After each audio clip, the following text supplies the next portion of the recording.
Hey guys, what's going on? It's a really exciting day for me today because my TurboGrafx Mini just showed up in the mail, and I actually ordered it from Japan. I saw a lot of people online saying that they got theirs, and I pre-ordered mine through Amazon USA, and this is what it looks like.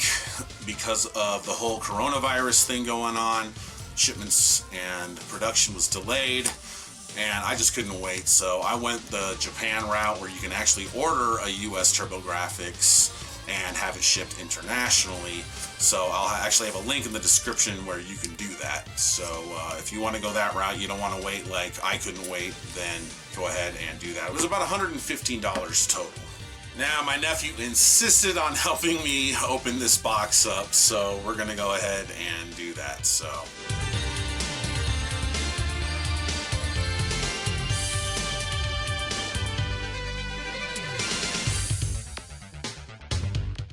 So we got our USBs here. So right here, you can actually use two controllers. So that's cool. Pretty cool. And this only comes with one controller. So if you want a second controller, you have to buy another one.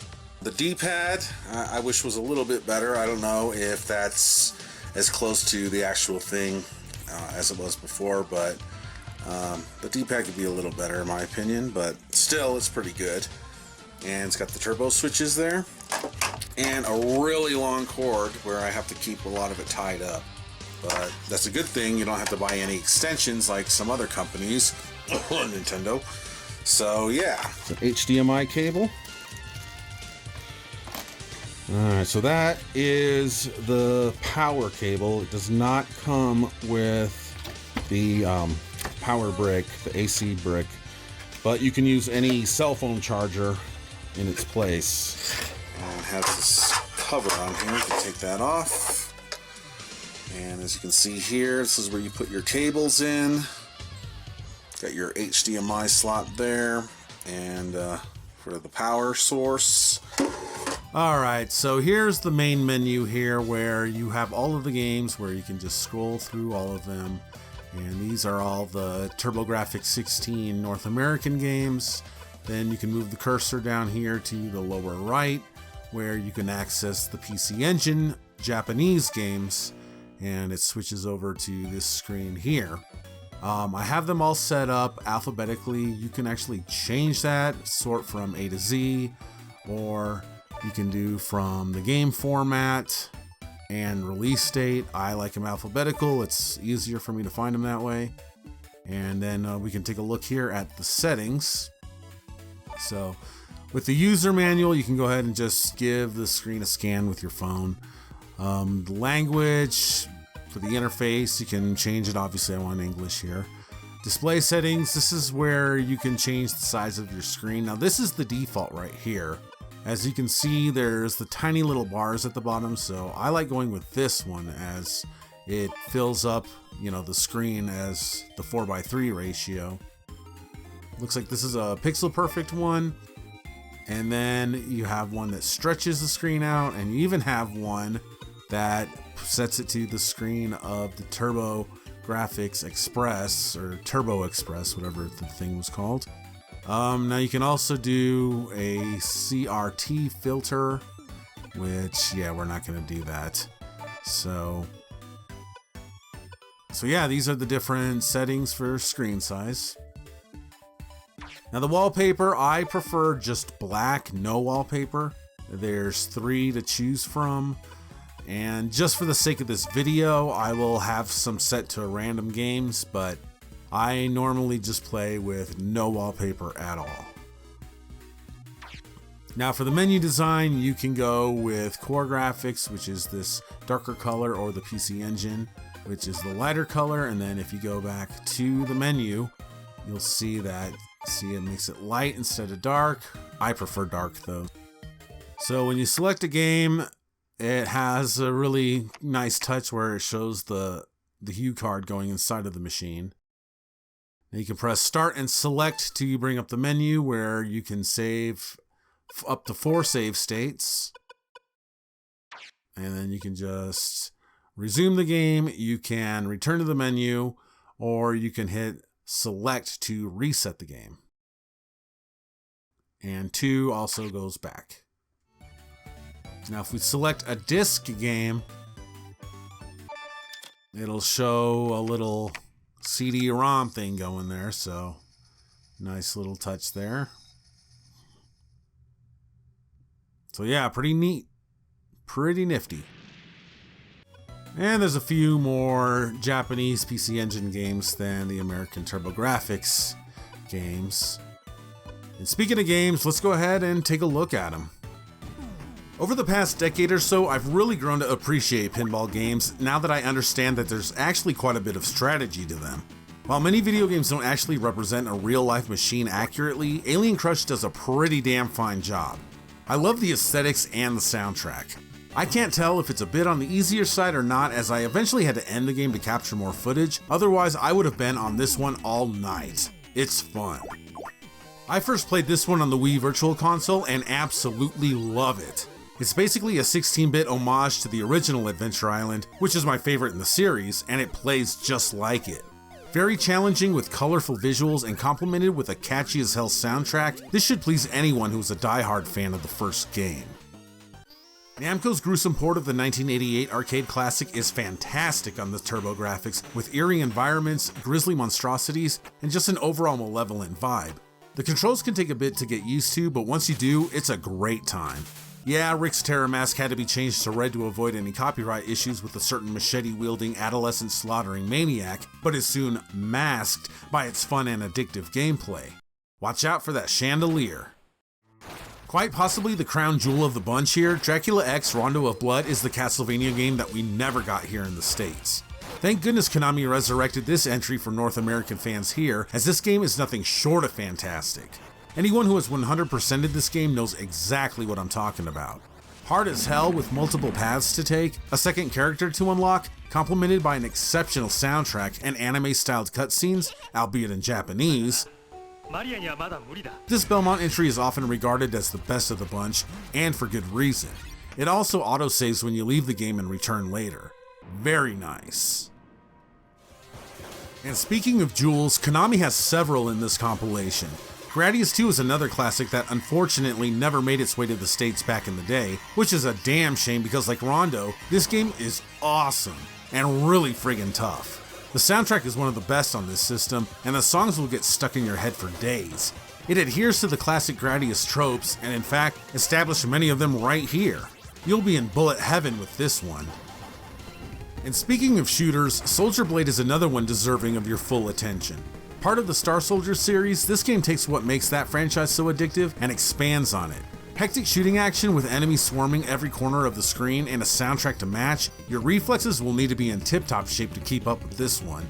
It even includes a caravan mode when holding the select button while booting up the game from the main menu. I can see myself getting hooked on that. And you can't forget its predecessor, Super Star Soldier. While arguably a small downgrade from Soldier Blade, it is still an amazing shooter frenzy with balls to the wall non-stop action. Don't worry about flipping on the turbo switch for this one, as auto-fire, like with most of the shooters in this collection, is graciously the default, and you'll be thanking your lucky stars for that, as there is just loads and loads of enemies to take down. There's even a parody of the series on here called Star Parodier. Similar to what the Parodius series is to Gradius, this game is also exactly what it sounds like. Cutesy baddies engulf the screen with nods to many other Hudson Soft games such as Bomberman. But don't let its Candyland-like aesthetic turn you off, as Star Parodier has a lot to offer in terms of gameplay. While the difficulty does seem to be toned down just a tad, maybe to entice younger players like my nephew, it's still a hell of a good time. I got hooked on this one immediately. The TurboGrafx-16 Mini is a shooter fan's dream come true, and here are just a few more that we're lucky enough to get.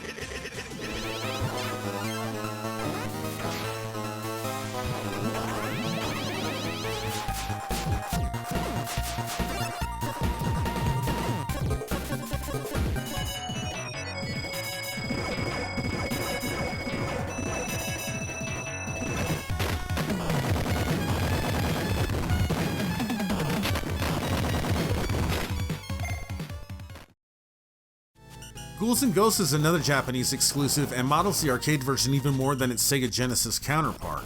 The graphics look great, the music is good, and it resembles the arcade original splendidly.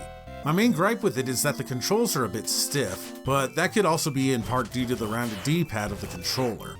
Love that it's on here. We also get the Japanese version of another Hudson classic, Bonk's Adventure, which is just as adorable as it was 30 years ago. A simple platformer that introduces a few unique mechanics. It's super fun to play. Hard to not like that melon-headed caveman. We also got its sequel Bonk's Revenge, which in my opinion took what made the original such a blast to play and only improved on it. My nephew also prefers this one over its predecessor. It feels a bit more intuitive and refined. Can't go wrong with this colorful platformer. The NES version of Ninja Gaiden was ported to the PC Engine in the form of Ninja Ryukenden. A Japanese exclusive, this version went for a graphical overhaul and missed the mark in my opinion. Except for the cutscenes, those look good.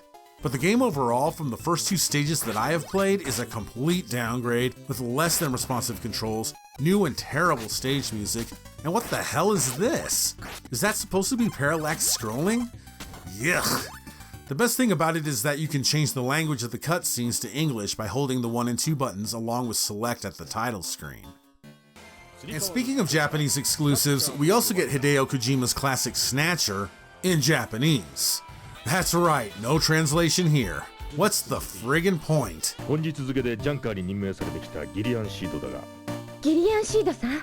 And it's a real shame too, as this game looks and sounds fantastic.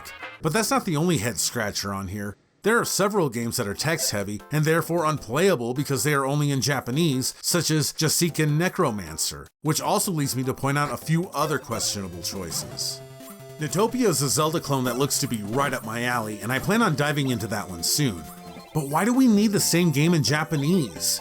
Same with Nutopia 2, and East Book 1 and 2, and Military Madness / Nectaris. Ditto for Dungeon Explorer. This makes absolutely no sense to me. Why not include different games instead? Maybe even the secret hidden ones.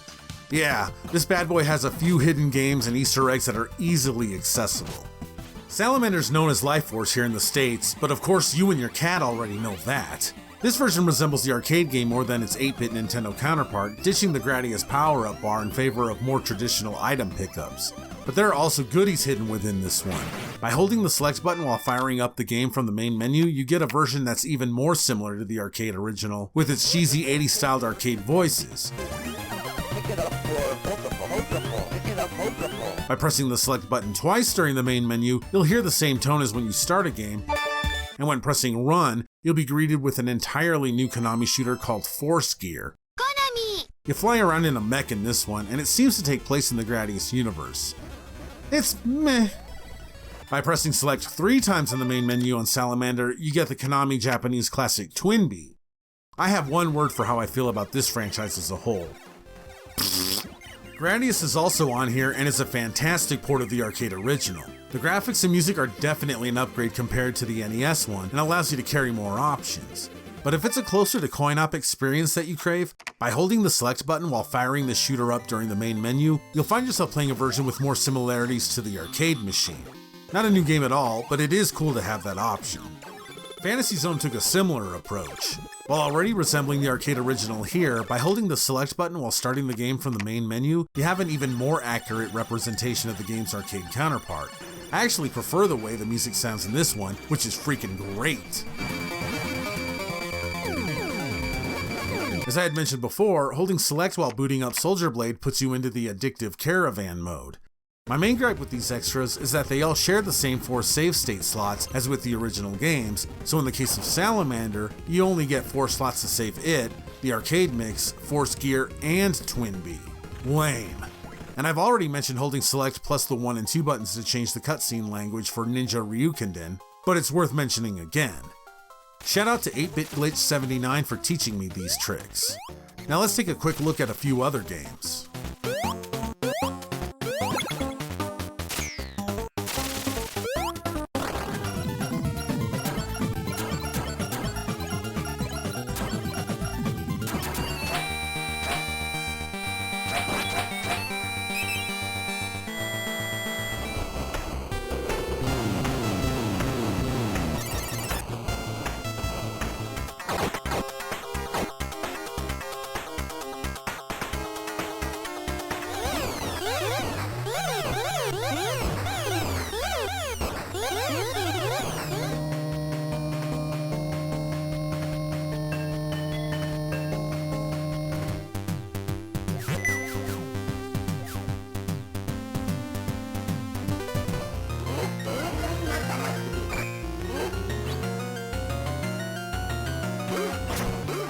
There are also a few games on here that I've never played before that really surprised me.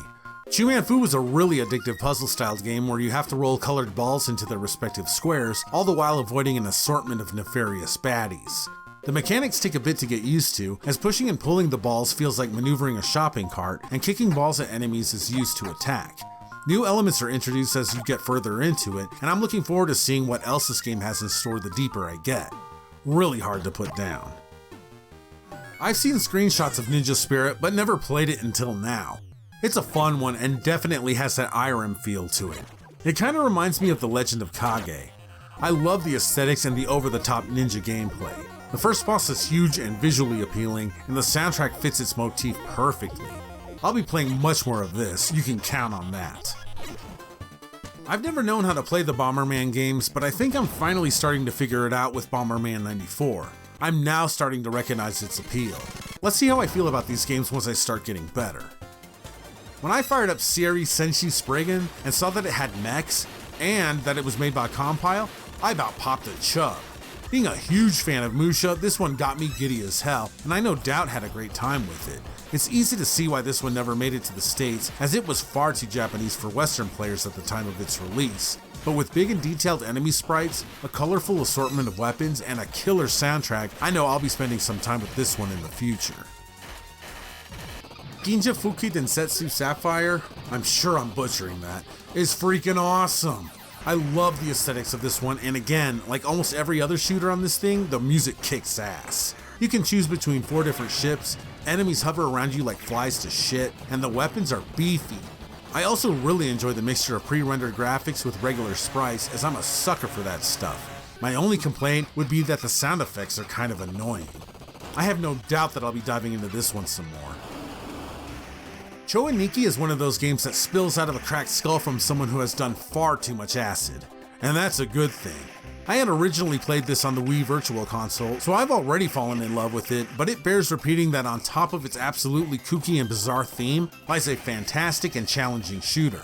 The music is abnormally surreal, as are the graphics. And Speedo Man options? What will they think of next?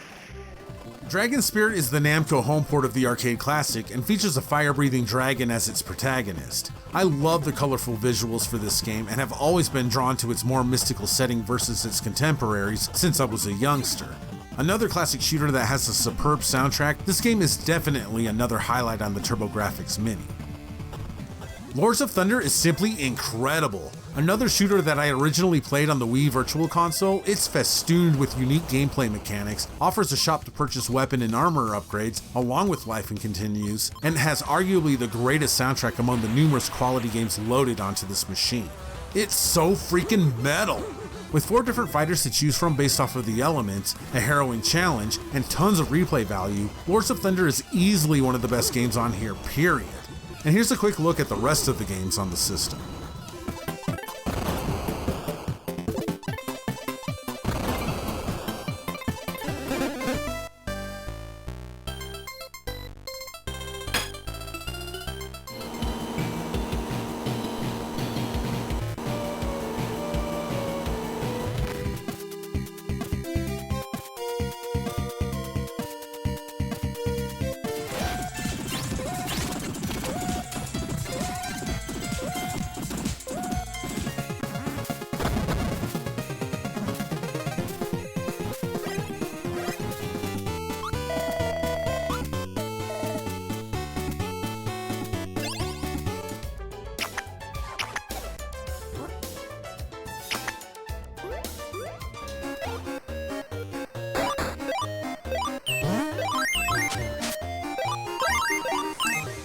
Alright, so that's all the games on the TurboGrafx-16 Mini.